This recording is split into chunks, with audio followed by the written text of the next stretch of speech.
Au nom du Père, et du Fils, et du Saint-Esprit. Amen. Mon Seigneur et mon Dieu, je crois fermement que tu es ici, que tu me vois, que tu m'entends. Je t'adore avec profonde révérence.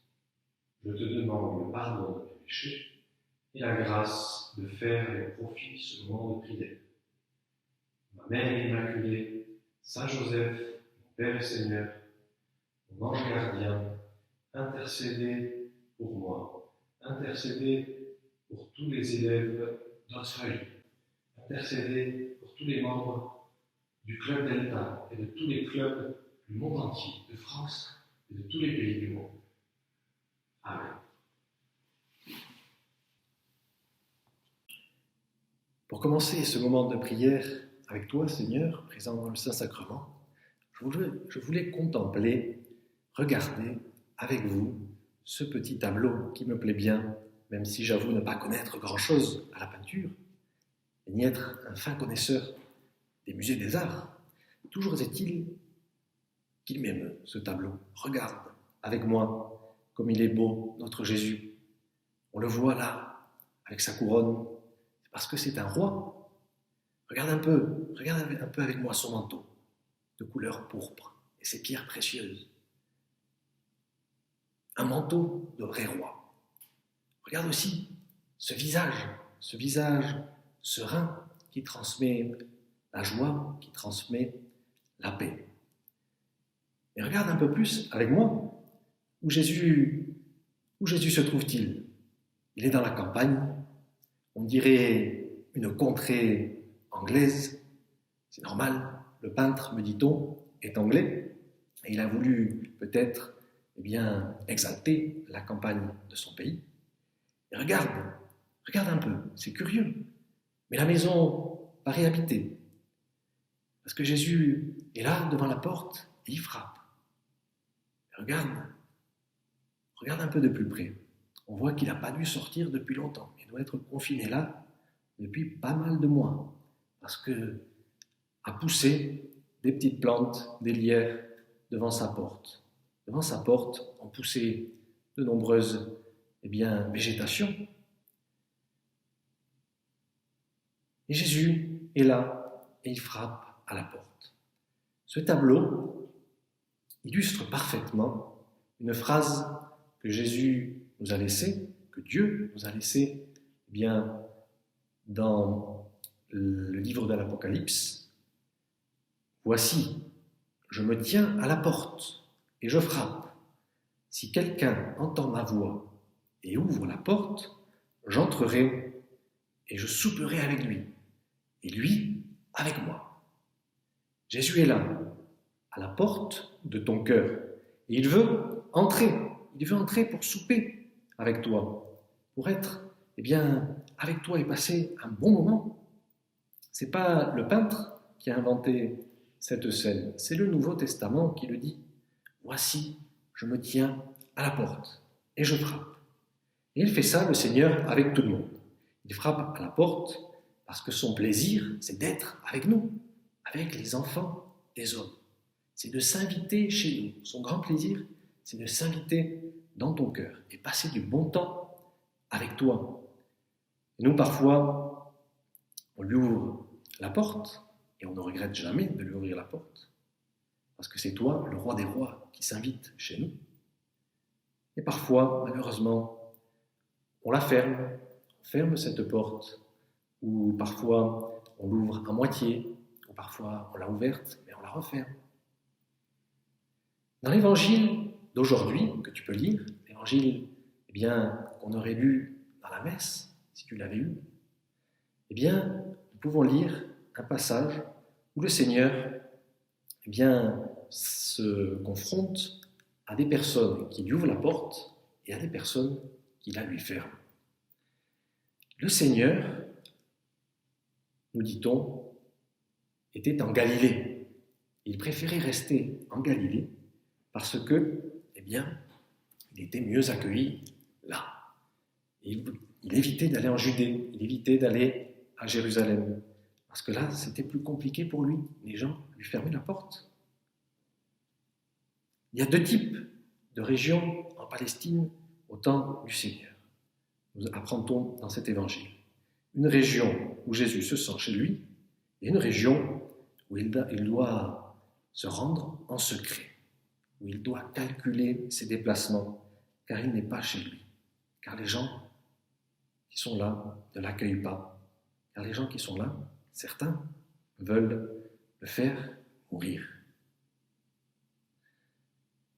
Les personnes qui t'accueillent, Seigneur, eh bien, ce sont les Galiléens, et pas tous encore, car nous savons qu'à Nazareth, tu vas être un peu rejeté quand tu vas y retourner. Et ces Galiléens, ce sont tes amis. La Galilée, c'est ton terrain de jeu. C'est là où tu te sens bien, à côté du lac de Tibériade. C'est là où tu as rencontré, Seigneur, des cœurs qui sont ouverts à toi. C'est en Galilée que tu as rencontré, Seigneur, des personnes qui t'ont ouvert la porte de leur âme. Même après la résurrection, bien, tu as hâte de rentrer en Galilée, de rentrer chez toi, sur ton terrain de jeu. Tu as hâte d'être à côté du lac de Tibériade et reprendre ces grandes promenades avec tes apôtres, avec tes amis, avec tes disciples. Tu as hâte de revenir là où tout a commencé. En Judée, malheureusement, eh bien, qui est au sud de la Palestine, la Galilée plutôt au nord, la Judée au sud, avec comme capitale Jérusalem, eh bien, beaucoup ne te reçoivent pas. Beaucoup te persécutent. Jérusalem te ferme la porte au nez, mon Dieu. Moi, je m'imagine un peu Jérusalem comme ces grandes villes où on se sent tout petit, comme ces grandes villes où on se sent pas très bien reçu, pas connu, où on se sent un peu écrasé par l'ambiance et mal à l'aise. Toi, Seigneur, tu aurais peut-être ce sentiment en approchant de Jérusalem, parce que approche la Pâque et tu dois y aller. Tu y vas en secret, mais tu y vas pour aller porter ta croix. Et tu pleures, Seigneur, sur Jérusalem, sur tant de cœurs qui restent fermés à toi, qui ne t'ouvrent pas cette porte de leur âme. Mais voilà, maintenant, Seigneur, tu dois aller à Jérusalem et nous voulons, Seigneur, eh bien, te suivre sur ce chemin et prendre exemple, surtout, sur ces cœurs de ces Galiléens qui sont ouverts à toi. Jésus est prêt à changer d'avis sur les habitants de Jérusalem. Il est prêt à entrer dans tous les cœurs. Il est prêt à recevoir la conversion de Jérusalem et aussi de villes de Galilée qui parfois aussi ne l'ont pas bien reçu, comme Bethsaïde, Samarie. Pourquoi ? Eh bien parce que le Seigneur est infiniment patient. Il frappe, il passe et repasse avec patience, avec beaucoup d'amour. Il revient. Regarde avec moi ces exemples de jeunes et de moins jeunes dont on peut contempler l'exemple dans l'Évangile, qui ont ouvert leur cœur au Seigneur. Je pense à Saint Jean. Saint Jean, eh bien, il a ouvert cette porte de son cœur et le Seigneur est rentré en lui et il ne l'a jamais refermée. Pense à Marie, pense aux saintes femmes qui ont ouvert cette porte et jamais ne l'ont regretté.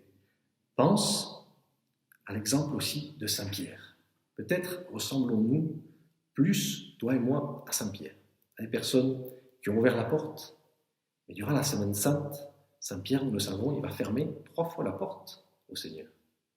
Mais l'important, c'est qu'il ait ensuite réouvert cette porte en grand pour ne jamais plus la refermer. Seigneur, nous voulons prendre exemple sur Saint Pierre en commençant et recommençant, en t'ouvrant et en te réouvrant la porte après chacune de nos chutes. Qu'ils sont beaux ces cœurs, Seigneur, qui ont laissé rentrer le Seigneur dans leur cœur, qui t'ont accueilli, qui ont préparé ce dîner pour toi. Dis avec moi, Jésus, je veux t'ouvrir la porte de ma petite maison pour que tu rentres. Et je veux t'aider à avoir une très bonne place dans mon cœur. Je veux vivre, Seigneur, cette fin de carême, car on approche, inexorablement de la fin du carême et de la semaine sainte, eh bien je veux préparer ce cœur, mon Dieu, pour toi, pour que tu puisses y rentrer. Je veux que tu te sentes comme chez toi, Seigneur, dans mon cœur, comme quand tu étais à côté du lac de Galilée, sur ton terrain de jeu. Que tu n'aies pas à te cacher, Seigneur, quand tu passes près de chez moi, comme tu as dû te cacher quand tu te rendais à Jérusalem. La mort du Seigneur approche. Maintenant, Jésus a besoin de toi. Il a besoin de ce cœur qui s'ouvre à lui. Seigneur, quand donc pouvons-nous entendre ce toc, toc, toc du Seigneur, de toi, mon Dieu, qui frappe à notre porte? Eh bien, au long de tes journées, très souvent, tu peux entendre ces petits toc, toc, toc. Chaque fois que nous sentons qu'il faut faire un petit effort pour sortir de nos occupations, chaque fois que nous entendons au fond de notre conscience ce petit toc, toc, toc, c'est moi, Jésus, je veux rentrer. Toc, toc, toc, c'est Jésus. Est-ce que tu peux faire ce petit effort de carême pour moi? Toc, toc, toc, c'est moi, c'est Jésus. Est-ce que tu peux être obéissant aujourd'hui avec tes parents, un peu plus serviable? Toc, toc, toc, sois sympa avec tes frères et sœurs. Toc, toc, toc. Et si maintenant, tu faisais un petit moment de prière? C'est dans ces moments que le Seigneur veut rentrer dans ton cœur. Dans ces moments où il t'appelle à sortir de toi-même et à ouvrir la porte à Jésus et aux autres.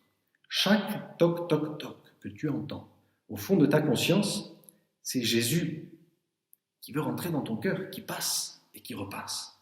Ça peut coûter de se lever, et oui, de sortir de notre confort et de nos habitudes, mais c'est ainsi que Jésus procède. C'est lui qui le dit, je suis à la porte, ouvre cette porte, car je veux faire de ton cœur ma demeure. Il nous reste, mon Dieu, quelques jours de carême et la semaine sainte pour ouvrir très souvent notre porte à Jésus et déblayer un peu devant la porte, arracher les mauvaises herbes qui se sont accumulées sur le pas de cette porte. Seigneur, je te demande de m'aider à écouter tes appels, à écouter ces toc toc toc, car vraiment, je veux que tu sois comme chez toi dans mon cœur. Il y a 2 jours, nous fêtions l'Annonciation, ce jour où Marie a ouvert grandes les portes de son âme au Seigneur. Prenons exemple sur Marie, en nous disant toujours ce que l'on dit quand quelqu'un frappe à notre porte. Toc, toc, toc. Oui, entrez, entre, mon Dieu. C'est ce qu'a dit Marie le jour de l'Annonciation. Fiat mi segundum verbum tuum, qu'il me soit fait selon ta parole. Entre, Seigneur. Et le Verbe s'est fait chair et il a habité parmi nous.